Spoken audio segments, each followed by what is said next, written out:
It's the Security Weekly News, as ever. This is episode 313. I'm Doug White, and it's Friday, the 28th of July, 2023. We got GameOver, ZenBleed, Maximus, Redline, and others. The SEC, SiegedSec, Microsoft, Aaran Leyland, and more on the Security Weekly News. This is a Security Weekly production for security professionals by security professionals. Please visit securityweekly.com/subscribe to subscribe to all the shows on our network. We interrupt our program to bring you this important message. It's the show that keeps you up to date on the latest security news twice a week. Your trusted source for accurate security information and expert analysis. It's time for Security Weekly News.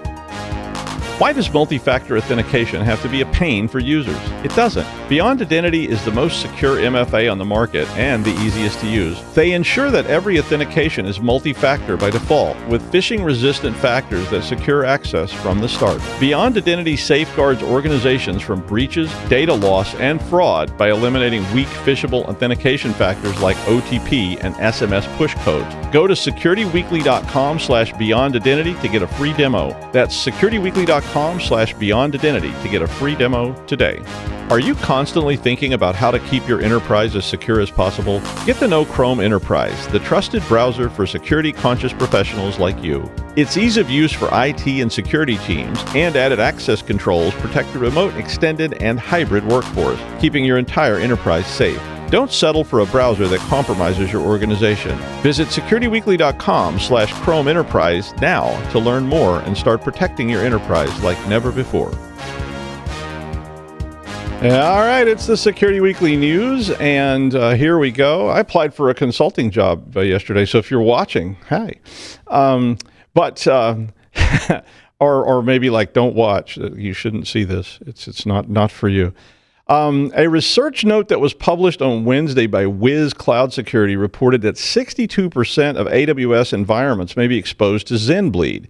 So ZenBleed was discovered by Project Zero and affects all Zen 2 processors, which includes Ryzen 3000, 4000, 5000, 7020, and EPYC, which are all made by AMD.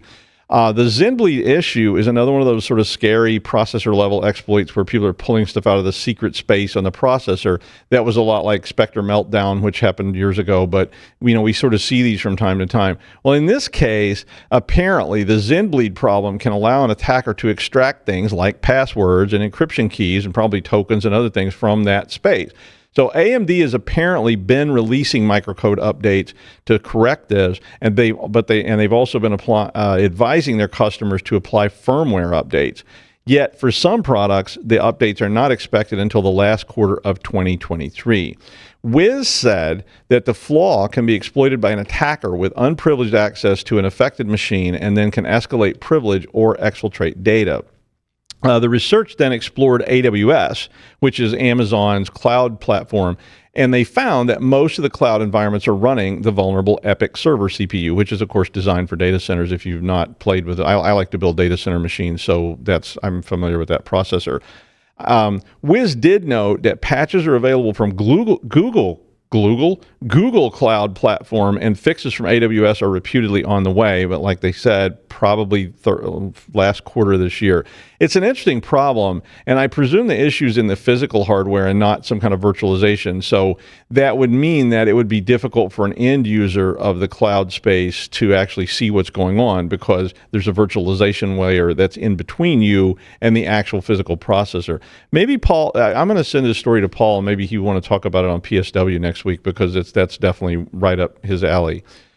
In that same vein, GameOver, it looks like a Lisp program because they put the lay part in like parentheses. I don't know if that was just for emphasis or that's what it's actually called. But GameOver is a combination of two vulnerabilities then in the Ubuntu overlay FS module. So if you're not familiar with that whole thing, overlay file system is a file system that allows a new file system to be sitting on top of another one, which means you can make changes without changing the base underneath file. So that way you can let users, start to modify this stuff. And it's not like a backup or something like that, but it's a way to let people manipulate files without actually having access to the original. It basically allows you to take a file out of that base ICE, I don't know what to call it, and into an upper layer, so almost like a virtualization, and then manipulate the file, but you also then maintain the metadata and all the controls without letting them have access to it. Wiz, again, so the Wiz for the win this week, found the flaw which would allow a specialized executable to get root on the affected machine. So apparently it's possible to trick the Ubuntu kernel into copying this file into a different location, which would give anyone running it a kind of administrative shell that acts like root.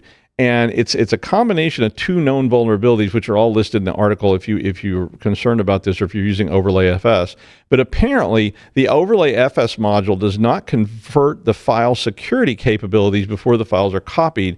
So the attacker can essentially create a new directory structure and get into that new user namespace with administrative-like capabilities.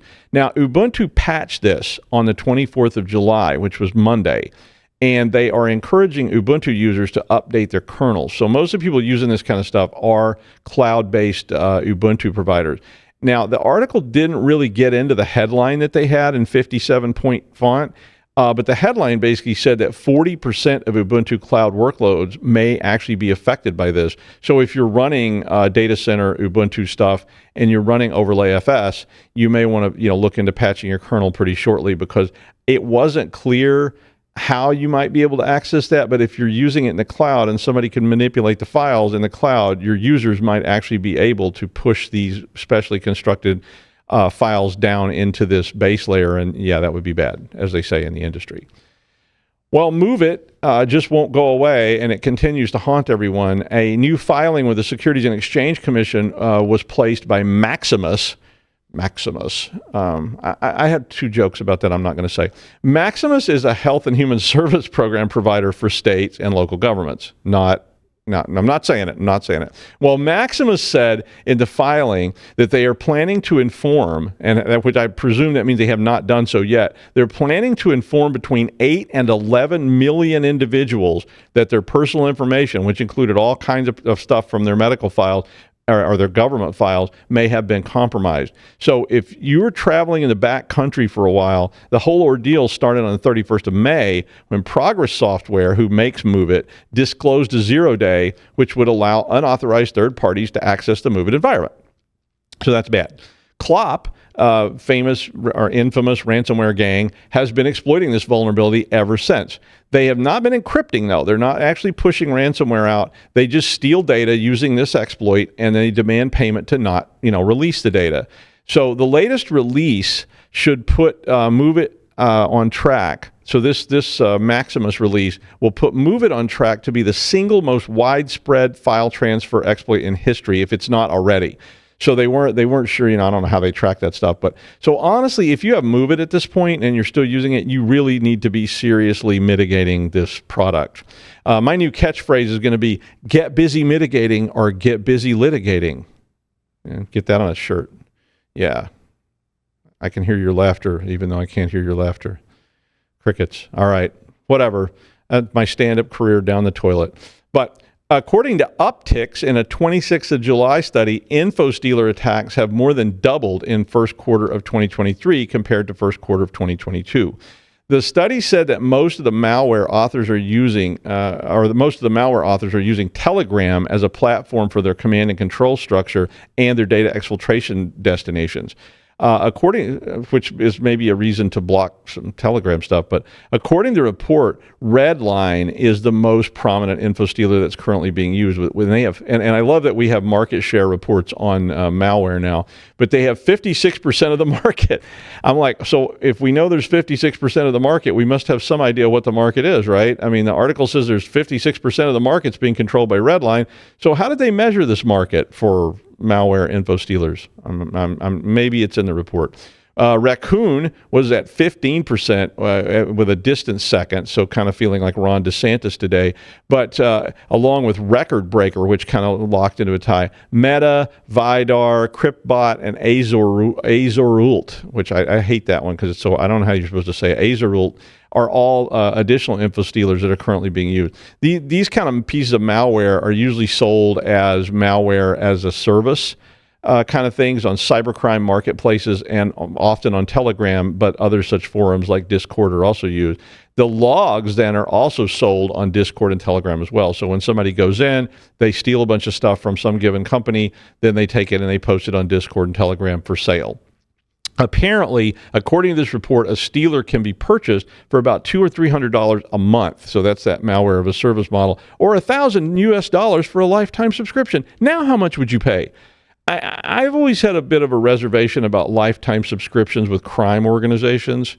I mean, when Tony Soprano promises to pick up your trash, lifetime subscription, maybe that's not the best idea. I mean, it's not like Sears, or Lehman Brothers. Oh, no, wait, they're not there anymore either. But the article goes on to say that these are thriving because this type of extortion that we were talking about with Klopp is really the new ransom approach. So all this kind of exploitation and extortion is now mostly about information disclosure. And of course, selling account information and selling email information and so forth is incredibly valuable because phishers use it and so forth. As ever, this is probably the most difficult part of your surface to defend, because it's very easy to deliver this across a large array of attack vectors using phishing. And of course, phishing is the simplest one to use, but there are many, many others. Well, the Securities and Exchange Commission, which is called the SEC in the United States, is a regulatory body that controls publicly traded companies, among other things. They voted 3-2 to adopt new regulations that would require publicly traded companies to notify the government when their IT systems are hacked and periodically disclose details around their cybersecurity risk governance in public filings. And all these documents are public. So when they put this stuff in, this is how you can find out all kinds of things about companies, because they publish all these different things like 8Ks and 10Ks and all these different reports. Well, these rules were first proposed back in 2022, and they were of course opposed by industry, who always opposes such rules. But they impact any company who is publicly traded in the United States. So this is a lot like Sarbanes-Oxley or one of these other pieces of legislation that had been passed. The rules would require businesses, and they are in place now, the rules would require businesses to notify the SEC and the public within 4 days of determining that a cybersecurity incident will have a material impact on business operations. And there's some important language right there. The rules require information on the nature, scope, and timing of the incident, as well as the likely material impact on the company's financial conditions and operations. The rules also require the company to disclose cybersecurity risk management, strategy, and governance in their annual filing, including details on how the board of directors oversees this risk from cybersecurity threats, and they need to identify a board committee or subcommittee responsible for oversight, which sounds a lot like what I used to do with Sarbanes. So if you need a board oversight member, call me. Our lines are open. Now, the rules can be wiggled around in for sure, just like Sarbanes. But the key word in all that was material. So the whole material impact thing, well, now that, as they say in the Navy and the legal rooms, we now have room to maneuver. The rules say that the 4-day reporting requirement timeline begins when the company makes a determination around the materiality. So that means whenever legal and accounting decides to say so. So that could be a while. They also allowed for 2 separate 30-day delays in notification if the U.S. Attorney General notifies the Commission that a disclosure would pose a risk to national security or public safety, as well as an additional 60-day delay for special emergencies.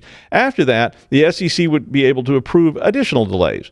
So the rules don't require that technical details be disclosed. So basically, something happened. Someone in legal eventually says it's under review. Then later, they may say, well, it could be material. So who can say when they'll get around to doing that? But out of the goodness of our hearts, we're going to disclose that some information was leaked. That was 2 years ago. But I'm sorry, I'm very cynical about these things because they always have so few teeth for biting.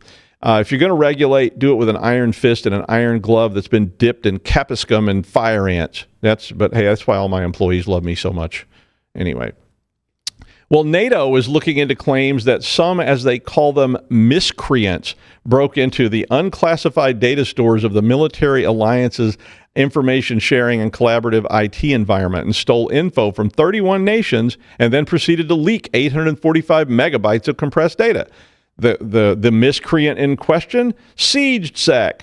So SiegedSec, if you've never heard of them, you probably have. They've been around a while, but it's apparently a group of miscreants, according to this. I love that word. How do you get a NATO miscreant classification? I kind of want it. Like, I kind of want to be on the list of NATO miscreants. I mean, maybe when you go to the border to come into the country or something, they are you, son, are you now or have you ever been classified as a miscreant, sir? Well, yes, I have. All right, no soup for you. But anywho, SiegedSec's been around a while, and they describe themselves as self-described as gay, furry hackers. And that could mean a lot of things to a lot of different people. I mean, there's different images bouncing around in my head to the tune of a strobe light. I mean, it's like, yeah, I mean, you know, some of them involve Robin Williams, but or maybe that scene from The Fisher King, I'm not sure. But SiegedSec usually targets governments and hacktivist type stunts, so this has always been their shtick. They shared the information on their Telegram channel with screenshots of the files and a link, which apparently no longer worked. But their post said, quote, "Do you like leaks? Us too. Do you like NATO? We don't. And so we present a leak of hundreds of documents retrieved from NATO's COI portal intended only for NATO countries and partners. They said the theft had, quote, nothing to do with the Russian invasion of Ukraine, but is a retaliation against the countries of NATO for their attacks on human rights, and added that it's, quote, fun to leak documents." CloudCell said that the leak had 8,000 personnel records and various unclassified documents in it. SiegedSec definitely has that OG hacking feel to their work. Every time I see something about them, this sounds like a long time ago, like the old low-fat days and all that stuff. Miscreants. I think I got called that in the third grade that time. We made all that fake chalk out of ashes and put it in a tray so that when the teacher went to write on the board, it just kind of disintegrated every time. Miscreants. NATO miscreants. Yeah. Well, the EU is investigating Microsoft to determine if there's an antitrust violation of the EU laws regarding competition. Hint, there is. The investigation is centered around the embedding of Teams video conferencing into the Microsoft 365 suite of tools. Now, I used to work for a consulting firm, and we did a lot of antitrust cases.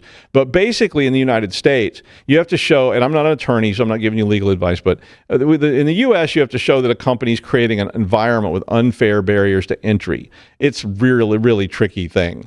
Usually involving a jury who ends up deciding, you know, a bunch of jurors who don't really know what it means, and they get told lots of stuff by experts.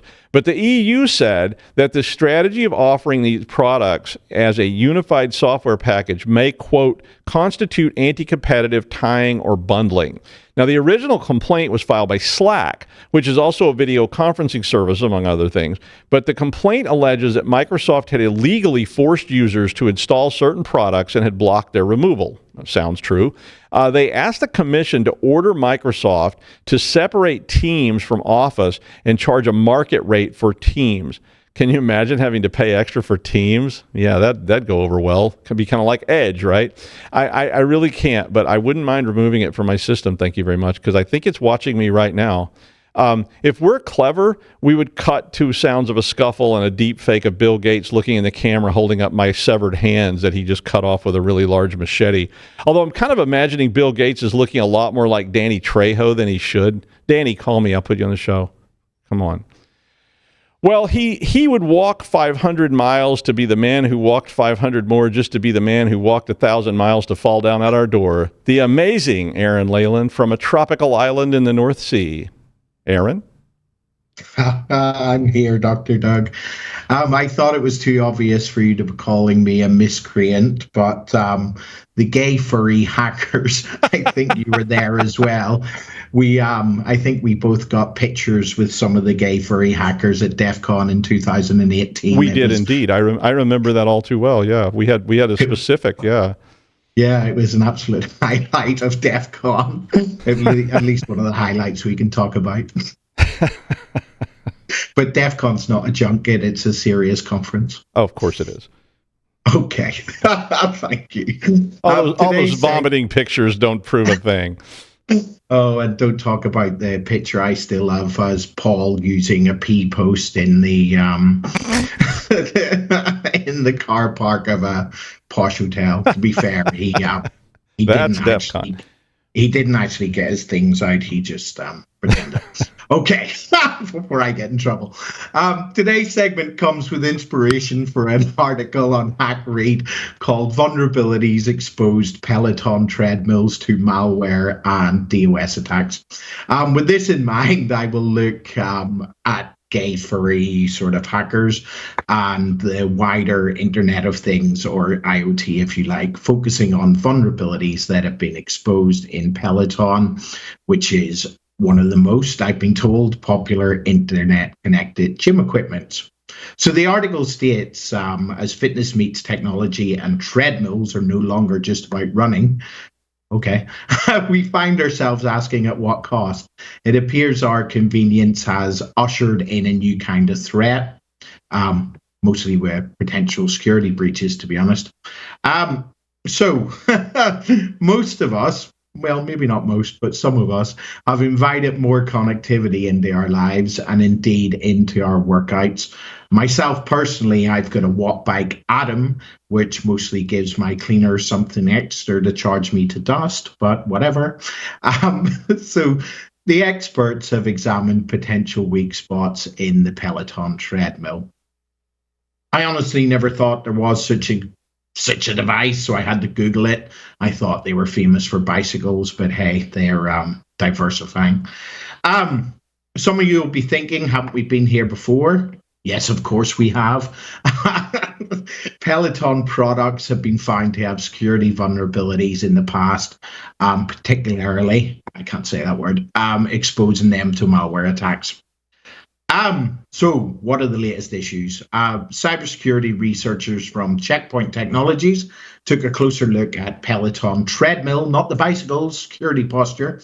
Their investigation revealed potential risks around 3 areas: operating system, applications, and malware. Just about everything there. The treadmill, I've been told, runs on Android 10 operating system, a system which the article states could be susceptible to 1,100 plus potential vulnerabilities. And it specifically states the fact that USB debugging is enabled on these devices, which massively or definitely enlarges the attack surface. With applications, the applications running on these treadmills apparently have their fair share of security flaws, which very badly include bypassable routing detection mechanisms and sensitive information stored as plain text, which we know is just about always bad. I'm told these vulnerabilities could eventually lead to unauthorized access, data exploitation, and even denial of service, which we know is commonly known as DOS attacks or DDoS attacks if it's many, many. Oh, God. It's like literally my mind is the only DOS attack to getting on my watt bike. It's nothing to do with malware. But looking at malware, because that is the sexy subject that we all like to talk about, it's the presence of standard APIs in the treadmill's operating system, which creates an opportunity for malware installation, or at least a good opportunity, potentially turning the exercise companion into a zombie Internet of Things thing that can be controlled remotely. And this could, with skilled exploration, lead to eavesdropping attacks and unauthorized access to the local area network. Very bad. It actually alludes to the fact that high-profile individuals' treadmills, not just mine or Doug's, some high-profile people, could become a prime target for a malicious state actor using higher-skill APT-type attacks. They reckon that the bad actors could gain access to the network, steal personal information, launch ransomware attacks, and even access corporate credentials. So definitely a free run on your LAN and everything connected to your LAN there. During the researchers' testing, they managed to take control of the treadmill's built-in camera, microphone, by using a remote access tool, a mobile remote access tool, MRAT, giving their command and control center unrestricted access to the treadmill's functionalities. It says they were able to record audio, capture images, access geolocation data, and exploit the network stack, leading to unauthorized access to the local network and a multitude of potential malicious activities, which a lot of this is bad news if you like to run in the nude. I just don't run, so I don't have that problem. These findings were responsibly disclosed to Peloton, who have acknowledged the issues and assured everyone that these vulnerabilities require physical access to the device, reinforcing their commitment to high-level security, which sort of sounds like Peloton might be doing a good job in everything apart from the fact. I was going to say if I lick it, it's mine. But what I mean is if I touch it, it's mine. I'm not going to lick any Pelotons. So I've done some research so you don't have to. So to secure IoT devices at home or maybe in your small home, medium office, whatever that thing Soho is called. Number one I've got is change default credentials. Many IoT devices come with default usernames and passwords. Change these as soon as you set up the device and use strong, unique passwords for each of your devices. Regular updates. Manufacturers often release updates to their software that fix security vulnerabilities. Make sure your devices are set to automatically install updates because you're probably going to forget. If you can't, regularly check. Disable unnecessary features. IoT devices often have a variety of features, many of which you might not use. Some of these features could open up security vulnerabilities. So, of course, disable any that you don't need. It's like, does your use-at-home fitness device need to know your location? Probably not. Do you want your camera enabled so sweaty people can watch sweaty people sweating? Maybe, maybe not. Network segmentation. This gets a bit technical, but Google it. It's not that hard. And a lot of home routers actually give it as a click-through option these days. But set up your network so that your IoT devices are on a separate network from your more sensitive devices, obviously like your personal computer or your work computer or your smartphone. That way, if any IoT device is compromised, the attacker can't easily reach your more valuable devices. So you can look into like DMZs and stuff like that as well, but it gets more technical. Google it, work it out, but it might open up the attack surface more if you don't know what you're doing. Obviously, as normal, use antivirus, but also a firewall. Ensure that your network is protected by a firewall and that any device can have an antivirus. Any device that should have an antivirus installed on it. First line of defense, all that good stuff. A lot of you will think, oh yeah, but my home router is enough of a firewall. Okay, if you're willing to accept that level of risk. I'm not. I would use something like a best-in-class firewall purple security device for a couple or $300, which will give you extra protection. I talk about it probably every show, enable two-factor authentication. I don't even need to tell you why. It's probably going to save your life. Put it on everything that you can. Also, just to a bit of layered defense, bit of defense in depth. Be aware of the information you share. Some IoT devices, especially virtual assistants, can gather a ton of data about you. Check the privacy settings and don't put it on there if it doesn't need to. Goes without saying, if you buy it from China and it's cheap, it might be rubbish. If it's a trusted name brand, it's probably going to be better. That's all I need to say on that. If you're going to sell it, really do work out how to delete your data. The amount of people that I know when I was on a forensic course that just buy hard drives off the internet and then look for stuff on it, it's pretty shocking. And use a VPN, hide your IP. It's all good stuff. VPNs work for certain things. Okay, back to you in the studio, Dr. Doug, who I've heard now farms out teaching students to an IoT device with generative AI that passes data using MOVEit and mostly teaches gay furry hackers at DEF CON. Yay! I wish we were going to DEF CON. Wouldn't that be fun?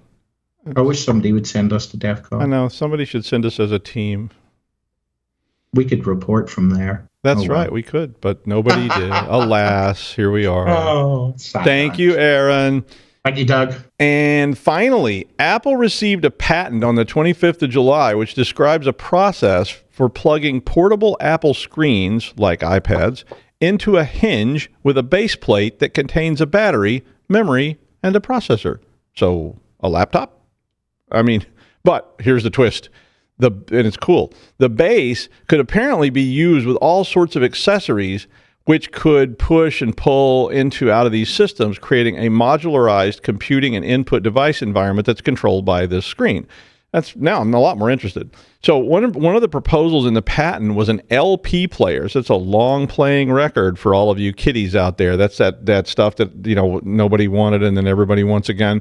It was an LP player, which looks a lot like my old Pioneer direct drive that I have sitting in my basement that no longer works, but it looks like that. So that's kind of cool. But they also had a piano keyboard, which I think would be interesting, a drawing tablet, mixing boards, and pretty much anything that you could interact with some kind of an iPad device. So it's kind of a cool sci-fi thing where you could work, you could pick it up and take it with you, plug it into a different thing.